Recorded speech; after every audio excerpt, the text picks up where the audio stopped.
এটা কি হলো ভাই বলেন তো, এটা কি হলো? একজন মন্ত্রীর মাথায় সরাসরি বোতল ছুঁড়ে মারা, বোতল দিয়ে আঘাত করা, এটা কেমন আচরণ ভাই? আপনি যাই বলেন, তার পদত্যাগ চাইতে পারেন, তাকে নিয়ে নানান সমালোচনা করতে পারেন, অপবাদ দিতে পারেন, সে যদি ভুল করে থাকে অবশ্যই সেটা আপনারা করতে পারেন, কিন্তু একটা মানুষকে আক্রমণাত্মকভাবে সরাসরি বোতল দিয়ে ঢিল মারা, তাও আবার ক্যামেরার সম্মুখে, এটা ভাইরাল ভাই। মানে এ নিয়ে নানান ধরনের মানুষ নানান ধরনের বিশ্লেষণ করছে, কেউ বলছে ভালোই করেছে, আবার কেউ বলছে না এটা ঠিক হয়নি। তো আপনাদের কাছে কী মনে হয় সেটা কিন্তু অবশ্যই কমেন্ট বক্সে জানাবেন। তো আগে আপনাদেরকে বিস্তারিত জানাই আসলে সেখানে কি ঘটেছিল, এবং এই বিষয়টি নিয়ে অবশেষে মুখ খুলেছেন হাসনাত আবদুল্লাহ। পরপরেই কিন্তু এই বিষয়টি নিয়ে তিনি মানে নিন্দা এবং প্রতিবাদ জানিয়েছে এবং কিছু গুরুত্বপূর্ণ তথ্য তুলে ধরেছেন। তো চলুন সেটি আপনাদেরকে জানাই। আর সবাইকে বলবো, এই যে মাহফুজুল আলম সাহেবের উপরে যে বোতল নিক্ষেপটা করা হয়েছে, তার মাথায় আঘাত করা হয়েছে, বিষয়টি না আপনাদের মতামতকে সেটা কিন্তু অবশ্যই কমেন্ট বক্সে জানাবেন। আর সবাইকে বলবো, আপনারা সবাই জানেন আমরা সত্য প্রচার করার কারণে এর আগে কয়েকটা পেজ আমাদের রেস্ট্রিকশন হয়ে গিয়েছে, যেগুলো এখন আমরা আর কাজ করি না। Nasir official, HM Nasir. তো দয়া করে যেই পেজ থেকে আজকের এই ভিডিওটি দেখছেন এই পেজটা আপনারা একটু ফলো করে দেবেন। হ্যাঁ, তো চলুন তাহলে কথা না বাড়াই, আমরা সরাসরি মূল নিউজে চলে যাই। তথ্য ও সম্প্রচার মন্ত্রণালয়ের উপদেষ্টা মাহফুজুল আলমকে লক্ষ্য করে বোতল নিক্ষেপের ঘটনায় তীব্র প্রতিক্রিয়া জানিয়েছেন জাতীয় নাগরিক পার্টির এনসিপি দক্ষিণাঞ্চলের মুখ্য সংগঠক হাসনাত আবদুল্লাহ। তিনি বলেন, সমালোচনা গণতান্ত্রিক অধিকার, কিন্তু শারীরিক লাঞ্ছনা, বর্বরতা এবং সেটির কোনো যুক্তিসঙ্গত ব্যাখ্যা নেই। বুধবার 14 মে রাত 11টার দিকে নিজের ভেরিফাইড ফেসবুক পেজ প্রোফাইলে দেওয়া এক স্ট্যাটাসে তিনি এমন প্রতিক্রিয়া জানিয়েছেন। হাসনাত আবদুল্লাহ বলেন, একজন রাষ্ট্রীয় প্রতিনিধি হিসাবে মাহফুজ আলম সদস্য সমাধানে গিয়েছিলেন। তাকে শারীরিকভাবে লাঞ্ছিত করা কোনোভাবেই প্রত্যাশিত নয়। একথা স্পষ্টভাবে মনে রাখা প্রয়োজন। আপনাদের প্রতিনিধিত্বের দাবি বলেই তিনি আপনাদের কাছে এসেছেন, কিন্তু এ ধরনের উগ্র হটকারী আচরণ ভবিষ্যতে কোনো ইতিবাচক ফল বয়ে আনবে না, বরং গণতান্ত্রিক আন্দোলনের গ্রহণযোগ্যতাকেই প্রশ্নবিদ্ধ করবে। তিনি বলেন, মাহফুজ আলম আইনি পথে হাঁটবে কি না জানি না, তবে আন্দোলনের নেতৃত্বে উচিত প্রকাশ্যে দুঃখ প্রকাশ করা এবং ভবিষ্যতে এমন ন্যাক্কারজনক আচরণ পুনরাবৃত্তি না হওয়ার নিশ্চয়তা দেওয়া। অন্যদিকে অন্তর্বর্তী সরকারের আচরণও সন্দেহজনক উল্লেখ করে হাসনাত আবদুল্লাহ আরও বলেন, সকল জনদাবির সম্মুখে ছাত্র উপদেষ্টাদের ঠেলে দিয়ে সংশ্লিষ্ট মন্ত্রণালয়ের উপদেষ্টারা নিজেদের দায়িত্ব এড়িয়ে যাওয়ার প্রবণতা স্পষ্ট। জগন্নাথ বিশ্ববিদ্যালয়ের শিক্ষার্থীদের বারবার আশ্বাস দেওয়া হলেও সেটির বিষয়ে কেন এখনও যথাযথ পদক্ষেপ নেওয়া হয়নি সেটিও এই অন্তর্বর্তীকালীন সরকারকে স্পষ্ট করতে হবে। তো যাই হোক প্রিয় দর্শক শ্রোতা, আশা করি বিস্তারিত আপনারা শুনেছেন। হাসনাত আবদুল্লাহ বিষয়টি নিয়ে ততক্ষণাৎ কিন্তু প্রতিক্রিয়া জানিয়েছে। তো অবশ্যই এবার আপনাদের মূল্যবান মতামতটা জানাবেন, আসলে কি কাজটা ঠিক হয়েছে কিনা এবং এর পরবর্তীতে কি হতে চলেছে। আসলে যেই বোতলটা ছুঁড়ে মেরেছে, অনেকগুলো যেহেতু সেখানে ক্যামেরা ছিল, বোতল যে ছুঁড়ে মেরেছে বা নিক্ষেপ করেছে সেটি নিশ্চয়ই কোনো না কোনো ক্যামেরায় সেটা ধরা পড়বেই। এবং হাসনাত আবদুল্লাহর কথা অনুযায়ী মাহফুজুল আলম যদি কোনো অ্যাকশনে যায় তাহলে তো অবশ্যই তার জন্য বড় ধরনের বিপদ সামনে অপেক্ষা করছে। তো যাই হোক প্রিয় দর্শক, আমি আসলে কথা আবার আমরা ভিডিওটা এখানে শেষ করবো। যাবার আগে সবাইকে বলবো, আমাদের এই পেজে যারা এখন পর্যন্ত ফলো করেনি, প্রতিনিয়ত এই ধরনের সকল প্রকার নিত্য নতুন আপডেট খবরগুলো পেতে আমাদের পেজটি ফলো করে আমাদের সাথে থাকুন। ইতিমধ্যে যারা অলরেডি ফলো করে দিয়েছেন সবাইকে ধন্যবাদ জানিয়ে ভিডিওটা এখানে শেষ করছি। ভালো থাকবেন সবাই, আল্লাহ হাফেজ। একসময় সংসদকে কাঁপানো বা সংসদের সব কার্যক্রম শুরু করার আগে গান গেয়ে শেখ হাসিনা পা চাটত একজন শিল্পী মমতাজ। গ্রেপ্তার হয়েছে আপনারা সবাই জানেন। দেখেন, শিল্পী মমতাজের কতগুলো অপকর্ম সেটা কিন্তু ধীরে ধীরে সব প্রকাশ পাচ্ছে, কারণ তাকে আদালতে তোলা হচ্ছে, ধীরে ধীরে গরম ডিম তাকে দেওয়া হচ্ছে, আর ধীরে ধীরে তো সব কিছু বের করে দেবে না। তো চলুন তার কি অপকর্ম সেটি আজকে আপনাদের সাথে একটু শেয়ার করি। সবাইকে বলবো একটু ধৈর্য সহকারে পুরো ভিডিওটি দেখবেন এবং প্রচুর পরিমাণে আপনারা মন দিয়ে, দিল দিয়ে, অন্তর দিয়ে শেয়ার করবেন আজকের ভিডিওটি। চলুন, এক অঙ্গে কত রূপ, ফ্যাসিস্ট মমতাজের অপকর্মের ফিরিস্তি বলে শেষ করার মতো নয়। এটা হলো নিউজের হেডলাইন। হ্যাঁ, সম্প্রতি ঢাকা মহানগর গোয়েন্দা পুলিশ ডিবির হাতে গ্রেপ্তার হয় বর্তমানে রিমান্ডে রয়েছে ফ্যাসিস্ট হাসিনার দলের সাবেক সংসদ সদস্য ও কণ্ঠশিল্পী মমতাজ। মানিকগঞ্জে হতদরিদ্র পরিবারে জন্ম হলেও ফ্যাসিস্ট হাসিনার দলের এমপি হয়ে অবৈধভাবে গড়েছেন টাকার পাহাড়। একটি নয়, দুটি নয়, করেছেন বিয়ের হ্যাট্রিক। এরপরও টেকেনি তার সংসার। ফ্যাসিস্ট মমতাজের অপকর্মের ফিরিস্তি যেন বলে শেষ করার মতো নয়। ফ্যাসিস্ট হাসিনা পালানোর পর থেকেই আত্মগোপনে ছিলেন মমতাজ। সম্প্রতি তাকে ধানমন্ডি থেকে গ্রেপ্তার করে পুলিশ। এরপরে বেরিয়ে আসতে থাকে মমতাজের ঘিরে নানা চাঞ্চল্যকর তথ্য। মানিকগঞ্জের সিংগাইর উপজেলার নিজ এলাকায় মমতাজ গড়ে তুলেছেন এক ত্রাসের রাজত্ব। 500 শতাংশ জমির উপর রয়েছে মমতাজের ডুপ্লেক্স বাড়ি, রেস্টুরেন্ট, কোল্ড স্টোরেজ সহ স্থায়ী মেলার মঞ্চ। শুধু তাই নয়, নামে বেনামে মমতাজের রয়েছে মানিকগঞ্জ ও ঢাকায় একাধিক বাড়ি। 2টি হাসপাতাল নির্মাণ করেছেন মমতাজ। দেশের বাইরেও মমতাজের সম্পদের তথ্য পাওয়া যায় লোক মুখে। মমতাজ তার বিশাল ক্যাডার বাহিনী দিয়ে হরিরামপুর, বালুম সহ তার এলাকায় প্রতিটি বালু মহল রেখেছিল নিজের নিয়ন্ত্রণে।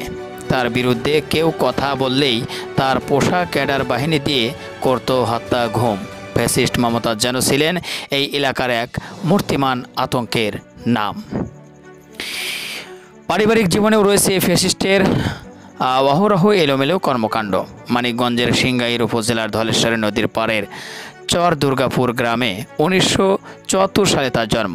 বাবা মধু বয়াতি ছিলেন বাউল শিল্পী। বাবার সাথে গাওয়া গ্রাম গান করে যা টাকা পেত তা দিয়েই চলত তাদের সংসার। মমতাজ বাউল সম্রাট রশিদ সরকারকে প্রথম বিয়ে করেন, সেটি টেকেনি। এরপর মানিকগঞ্জ পৌর মেয়র রমজান আলীর সাথে ঘর বাঁধেন। এই সংসারও থাকতেই পরকীয়ায় লিপ্ত হন তার হাসপাতালেরই এক ডাক্তারের সাথে। আগের সংসারে ইতি টেনে বিয়ে করেন সেই ডক্টর মঈন হাসান চঞ্চলকে, কিন্তু সেটিও টেকেনি শেষ পর্যন্ত। সংসার জীবনে ভাঙ্গা গড়ার খেলায় মত্ত থাকলেও রাজনীতির খেলায় ঠিক হয়ে যেতে যান মমতাজ। জানা যায় প্রথমে বিএনপিতে যোগ দিতে চাইলেও সেখানে সুযোগ না পেয়ে পরে আওয়ামী লীগের রাজনীতিতে যোগ দেন এই ফ্যাসিস্ট মমতাজ। এরপরেই বদলে যেতে থাকে তার ভাগ্য। তেলবাজির গান ও চটুল কথাবার্তা দিয়ে দলের প্রধান শেখ হাসিনার কাছে মানুষ হয়ে ওঠেন। পেয়ে যান জাতীয় সংসদ নির্বাচনের টিকিটও। আওয়ামী লীগের দুবারের সাবেক এই সংসদ সদস্য ফ্যাসিস্ট হাসিনাকে সংসদেও গান গেয়ে শুনিয়ে তেল মর্দন করতে নিয়মিত, আর বিরোধী দলকে নিয়ে করতেন নানা হাসি ঠাট্টা আর মস্কারা। প্রথমবারের মতো 2008 সালে নবম জাতীয় সংসদের সংরক্ষিত মহিলা আসনে আওয়ামী লীগের সংসদ সদস্য মনোনীত হন মমতাজ। এরপর টানা 2 বার নৌকার টিকিটে হন সংসদ সদস্য। তবে 2024 সালে দ্বাদশ জাতীয় সংসদ নির্বাচনে নিজ দলীয় স্বতন্ত্র প্রার্থীর কাছে হেরে যান। এরপর বসেছিলেন না এই ফ্যাসিস্ট। ফেসবুকে নানা সময় সরব দেখা যেত তাকে। অবশেষে পুলিশের জালে ধরা পড়ে রিমান্ডে এখন 24-এর গণঅভ্যুত্থানের সময় হত্যা মামলার এই আসামি। প্রিয় দর্শক শ্রোতা, এখন মমতাজ বেগমকে কি শাস্তি দেওয়া যায় সেটা আপনারা একটু বলেন। একসময় তিনি বলেছিল যে বাংলাদেশে এত কারেন্ট থাকবে যেই কারেন্ট ফেরি করে বিক্রি করা লাগবে। তো আসলে সেই কারেন্ট দিয়ে কিন্তু তাকে আপ্যায়ন করা দরকার আমার মনে হয় রিমান্ডে। তো সেটা তো আমি জানি না রিমান্ডে কি হয় না হয়, সেটা সে পাবে। হ্যাঁ, তো যাই হোক, কণ্ঠশিল্পী মমতাজ সম্পর্কে আপনাদের যদি কিছু বলার থাকে অবশ্যই বলে যাবেন। ভালো থাকবেন। দাড়ির সাথে মাইক্রোফোন লাগাইছি ভাই, খুব কষ্ট হচ্ছে। হ্যাঁ, উপদেষ্টা মাহফুজ আলমের মাথায় বোতল নিক্ষেপ করা হয়েছে। গতকাল একটা ভিডিও সামাজিক যোগাযোগ মাধ্যমে ভাইরাল হয়েছিল রাত্রেবেলা। অবশেষে একজন মন্ত্রীর মাথায় বোতল ছুঁড়ে মারা, এ বিষয়টি নিয়ে তো তোলপাড় সৃষ্টি হবে, এটাই স্বাভাবিক, তাই না? তো প্রিয় দর্শক, আসলে বোতলটা কে ছুঁড়ে মেরেছে, কেনই বা ছুঁড়ে মেরেছে, অবশেষে কিন্তু সে চিহ্নিত হয়েছে। ছেলেটা আসলে সে কোন দলের, জামাত ইসলামের নাকি বিএনপির নাকি আওয়ামী লীগের নাকি ছাত্রলীগের, চলুন একটু আপনাদেরকে জানাই। তো সবাইকে বলবো ধৈর্য সহকারে পুরো ভিডিওটি দেখুন এবং ভিডিওটি শেয়ার করুন। আর আপনারা বলুন যে উপদেষ্টা মাহফুজ আলমের মাথায় বোতলটা মারছে, যে কাজটাকে আদৌ কি ঠিক করেছে? একজন মন্ত্রীর মাথায় এই বোতলটা মারা কি ঠিক হয়েছে? আপনাদের মতামত কমেন্ট বক্সে জানাবেন। তো চলুন কথা না বাড়াই, ভিডিওটি শুরু করি। তো সবাইকে বলবো আমাদের এই পেজটা ফলো করবেন, যে পেজ থেকে ভিডিওটি দেখছেন। উপদেষ্টা মাহফুজের মাথায় বোতল নিক্ষেপকারী ওই ব্যক্তিকে চিহ্নিত। জগন্নাথ বিশ্ববিদ্যালয়ের জবি আন্দোলনরত শিক্ষার্থীদের সঙ্গে কথা বলতে বুধবার রাতে কাকরাইল মসজিদের সামনে গিয়েছিলেন অন্তর্বর্তী সরকারের তথ্য উপদেষ্টা মাহফুজ আলম। রাত 10টার দিকে তিনি সেখানে পুলিশ ব্যারিকেডের সামনে দাঁড়িয়ে আন্দোলনকারীদের সঙ্গে কথা বলছিলেন। হঠাৎ তাকে লক্ষ্য করে একটি পানির বোতল নিক্ষেপ করা হয়। বোতলটি গিয়ে উপদেষ্টার মাথায় লাগে। তাৎক্ষণিকভাবে বোতল নিক্ষেপকারীর পরিচয় জানা না গেলেও পরে বিশ্ববিদ্যালয়ে বিভিন্ন গ্রুপের ভিডিও দেখে ওই ব্যক্তিকে চিহ্নিত করা হয়। জানা যায় বোতল ছুঁড়ে মারা যুবকের নাম ইশতিয়াক হোসেন। তিনি জগন্নাথ বিশ্ববিদ্যালয়ের অর্থনীতি বিভাগের ১৯তম ব্যাচের প্রথম বর্ষের শিক্ষার্থী। বোতল নিক্ষেপের ঘটনার পর রাতেই ওই শিক্ষার্থীর পরিচয়ের বিষয়ে বিশ্ববিদ্যালয়ের শিক্ষার্থীরা সামাজিক যোগাযোগ মাধ্যমে বিভিন্ন গ্রুপে পোস্ট দিতে থাকেন। জবিয়ান্স নামের একটি পেজের পোস্টে উল্লেখ করা হয়েছে, বোতল নিক্ষেপকারীর নাম ইশতিয়াক হোসেন, ডিপার্টমেন্ট অর্থনীতি, ব্যাচ ১৯। এ বিষয়ে বিশ্ববিদ্যালয়ের প্রক্টর মোহাম্মদ তাজাম্মুল হক জাগো নিউজকে বলেন, এই শিক্ষার্থী অর্থনীতি বিভাগের প্রথম বর্ষের। আমাদের এখন মূল কাজ হলো বিশ্ববিদ্যালয়ের দাবি দাওয়া আদায়। ওই শিক্ষার্থী সব বিষয়ে এখন মাথা ঘামানোর সময় নেই। আমাদের দাবি আদায় হলে পরিস্থিতি অনুযায়ী পরবর্তী ব্যবস্থা নেব। এদিকে উপদেষ্টা মাহফুজকে লক্ষ্য করে পানির বোতল নিক্ষেপের ঘটনায় ক্ষুব্ধ প্রতিক্রিয়া জানিয়েছেন জাতীয় নাগরিক পার্টির নেতারা। তারা এই ঘটনাকে নিকৃষ্ট বলে মন্তব্য করেছেন। বোতল নিক্ষেপের পর ঘটনাস্থল থেকে কিছুটা দূরে গিয়ে সাংবাদিকদের সঙ্গে কথা বলেন মাহফুজ আলম। এ ঘটনায় তিনি একটি গোষ্ঠীকে দায়ী করে বলেন, তাদের নির্দিষ্ট একজন ব্যক্তির প্রতি হিংসা ৮ মাস ধরে রয়েছে এবং তাদের যে হিংস্রতা অনলাইন দেখা যায় তা আজকে এখানে এটা করেছে।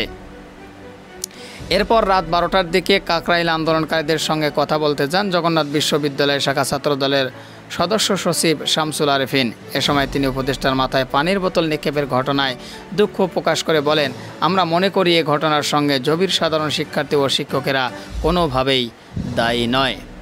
তো যাই হোক প্রিয় দর্শক শ্রোতা, আশা করি পুরো নিউজটি শুনেছেন। তো অবশ্যই এবার আপনাদের মূল্যবান মতামত জানাবেন। পারলে ভিডিওটি শেয়ার করবেন আর আমাদের পেজে নতুন হলে ফলো করবেন। যারা করেছেন ধন্যবাদ। ভালো থাকবেন। আল্লাহ হাফেজ।